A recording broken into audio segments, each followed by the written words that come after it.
प्यारे बच्चों, जैसा कि हम पिछले वीडियो में आपके class 9th maths middle term exam 2020-21 के 1 मार्क्स क्वेश्चन को सॉल्व करके दे चुके हैं, डिस्कस किया है। अब नेक्स्ट क्वेश्चन आता है केस स्टडी। जो क्वेश्चन होते हैं मतलब ऐसे क्वेश्चंस जो एक अध्ययन करके उन क्वेश्चनों का आंसर देना होगा, जो हमें क्वेश्चन नंबर 17 के रूप में दिया हुआ है। क्वेश्चन नंबर 17 में कहा गया किसी शहर के नगर निगम ने शहर में खाली पड़े प्लॉट एबीसीडी पर एक स्कूल खोलने का निश्चय किया, परंतु ये प्लॉट एबीसीडी शहर के व्यापारी अमर सिंह का है। इस प्लॉट के बदले नगर निगम अमर सिंह को शहर के बाहर एक त्रिभुजाकार प्लॉट PQR देने की पेशकश करता है। अब उसमें कहा है कि इसके आधार पर कुछ क्वेश्चनों के आंसर देने हैं। तो कुछ प्लॉट जो दिया गया है वो इस तरह का है, ABCD करके ऊपर बनाया और नीचे जो एक प्लॉट दिया गया है वो एक त्रिभुज के आकार का है। अब इन दोनों को देखते हुए उसमें कुछ क्वेश्चन पूछे गए हैं। यदि ये ग्राफ पर हम देखें, ग्राफ शीट पे जो हमें क्वेश्चन मिल रहा है, अब इसमें कहा गया है कि पहला क्वेश्चन है प्लॉट ABCD में बिंदु C के निर्देशांक क्या होंगे, कोऑर्डिनेट ऑफ पॉइंट C।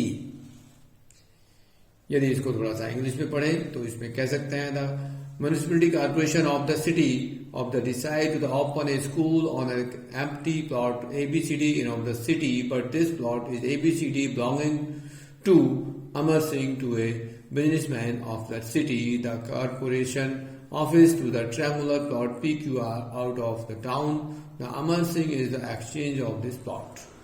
तो फर्स्ट क्वेश्चन में coordinate of the point C of this plot ABCD। तो आप देखेंगे C की पोजीशन आप देख रहे हैं, आप ABCD 4 पॉइंट देख रहे हैं, वर्टेक्स देख रहे हैं। उनमें से एक पॉइंट जो C है वहां पर देखेंगे कि इसमें एक्स एक्स पर क्या पॉइंट है। एक्स एक्स पर आप देख रहे हैं तो यहाँ 8 पॉइंट है, और यदि वाई एक्स पर देखेंगे वहां भी 8 पॉइंट पर है। तो कोऑर्डिनेट ऑफ जो पॉइंट C है उसके कोऑर्डिनेट आपके पास 8 होंगे, बिकॉज पॉइंट कोऑर्डिनेट एक्स पर x 8 है और y कोऑर्डिनेट पे भी देखेंगे तो वो 8 है। मतलब निर्देशांक जो होंगे C बिंदु के वो 8,8 होंगे। यदि सेकंड क्वेश्चन की बात करें तो हमारे पास जो सेकंड क्वेश्चन है वो क्या है, बिंदु P के निर्देशांक क्या है, कोऑर्डिनेट ऑफ P क्या है। बिंदु P के कोऑर्डिनेट देखेंगे तो हमारे पास जो प्लॉट है उसी में देखेंगे P हमारे पास कहां पर है, P हमारे पास त्रिभुज में है, ट्रायंगल में है, तो ये टॉप पर है। अब इसके पॉइंट को देखें ध्यान से तो हमारे पास जो पॉइंट आ रहा है वो 5,4 पर आ रहा है। एक्स एक्स पर 5 है और वाई एक्स पर 4 है, तो P के निर्देशांक आपके पास हो गए 5,4। अब कहा है प्लॉट क्वेश्चन नंबर 3 में प्लॉट PQR के आधार की लंबाई क्या है। आधार की लंबाई देखेंगे कि P और Q का जो आधार है त्रिभुज PQR का आधार वो है QR। तो Q जो पॉइंट है वो 1 पर है और R जो है वो 10 पर है, 10 पर है। तो 10 - 1 करेंगे तो आधार जो रह जाएगा वो 9 इकाई, 9 मात्रक, 9 यूनिट हो जाएगा। ऐसे ही बिंदु R के निर्देशांक देखेंगे तो R के निर्देशांक देखो, एक्स अक्ष पर R जो है वो 10वें पॉइंट पर है, मतलब एक्स अक्ष 10 है, भुज 10 है, और उसकी जो कोटि है वो वाई एक्सिस पर है, वो 1 है। तो इसके निर्देशांक हो जाएंगे 10,1। अब पूछा गया क्वेश्चन नंबर 5 में बिंदु P की एक्स अक्ष से दूरी क्या है। P की एक्स अक्ष से दूरी, P की एक्स अक्ष से दूरी देखेंगे नीचे से ऊपर की तरफ। वाई अक्ष पर P का निर्देशांक देखेंगे, y का मान क्या है वो है 4। तो वहां पर P के जो निर्देशांक के अनुसार देखेंगे तो P में पहले एक्स अक्ष होता है, दूसरा वाई अक्ष होता है। तो वाई अक्ष पर जो बिंदु है, वाई अक्ष पर जो दूरी है उसको कहेंगे एक्स से दूरी, तो वो 4 है, उसको कहेंगे 4 मात्रक या 4 यूनिट। जैसा कि ये आप देखोगे कि हमने इन सबके क्वेश्चंस को बोर्ड पे लिख दिया है। आप इनको यहां से क्लियर कर सकते हैं कि आपके जो क्वेश्चंस हैं उनको किस तरह से लिखा जाएगा। तो लिखने का प्रोसेस आपको बोर्ड पे हम दे दिया है कि उसमें क्या प्लॉट ABCD के बिंदु C के निर्देशांक होंगे वो 8 होंगे, बिंदु P के निर्देशांक 5 4 होंगे, then plot P Q R के आधार की लंबाई 9 मात्रक होगी, बिंदु आर के निर्देशांक 10 1 होंगे और बिंदु पी की एक्स अक्ष से दूरी 4 मात्रक होगी। अब आगे दूसरा क्वेश्चन है और दूसरे क्वेश्चन में कहा गया है कि एक संगठन है जिसमें जैसा कि क्वेश्चन दिया है और उसको हम पढ़ लेते हैं। उसमें क्या है कि एक संगठन है, उसमें याचिंदा 2400 परिवार चुनकर एक घर की आय स्तर और वाहनों की संख्या के बीच संबंध स्थापित के लिए उनका सर्वेक्षण किया गया। एकत्रित किए गए आंकड़े में नीचे सारणी में दिए गए हैं। अब जो सारणी में दिए गए हैं उनको सारणी को हम देखेंगे, केस स्टडी है, उसमें देखेंगे क्वेश्चन हमारे पास क्या क्या है, उनके आधार पर जो हमें तालिका दी गई है उस तालिका को हम देख लेते हैं एक बार। हमारे पास तालिका ये दी गई है, उसमें कहा गया मासिक वेतन रुपए में कितना है, मंथली इनकम कितनी है, तो 7,000 से कम है, लेस देन 7,000 है। दूसरे कॉलम में लिखा है 7,000 से 10,000 है, तीसरे में लिखा है 10,000 से 13,000, फिर 13,000 से 16,000, फिर 16,000 या 16,000 से अधिक, मोर देन 16,000 के लिए दिया गया है। फिर हमारे पास जो और टेबल में दिया गया है कि प्रति परिवार वाहनों की संख्या। अब ऐसे कितने परिवार, नंबर ऑफ व्हीकल्स पर फैमिली, तो 0 व्हीकल्स वाली फैमिली, 1 व्हीकल वाली फैमिली, 2 व्हीकल वाली फैमिली और 2 से अधिक फैमिली व्हीकल वाली फैमिली देखेंगे। तो 0 व्हीकल वाली फैमिली जो है वो यदि हम देखेंगे पढ़े तो 7,000 से कम आय वाले की जो बिना व्हीकल वाले वो 10 फैमिली है। 7,000 से 10,000 वाली फैमिली देखेंगे तो वो कोई फैमिली ऐसी नहीं है जिनकी 7,000 से 10,000 की इनकम हो और उसके पास कोई वाहन ना हो। ठीक है, 0 वाहन वाले। 10,000 से 13,000 रुपये सैलरी है, उसके पास एक फैमिली ऐसी है जिसके पास कोई व्हीकल नहीं है।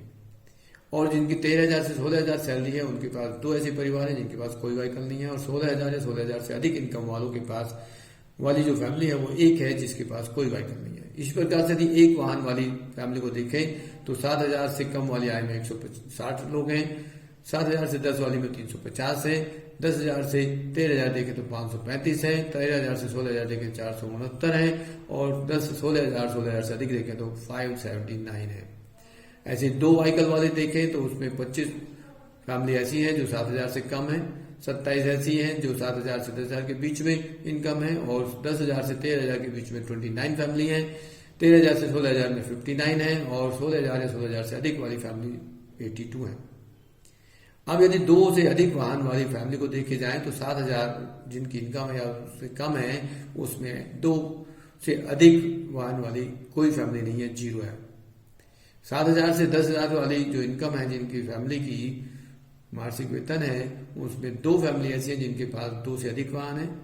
10,000 से 13,000 इनकम वालों के एक फैमिली ऐसी है जिनके 2 से अधिक वाहन है और 13,000 से 16,000 इनकम वालों की 25 फैमिली है जिनके 2 से अधिक वाहन है और 16,000 या 16,000 से अधिक इनकम वालों की फैमिली की संख्या 88 है जिनके पास 2 से अधिक वाहन है।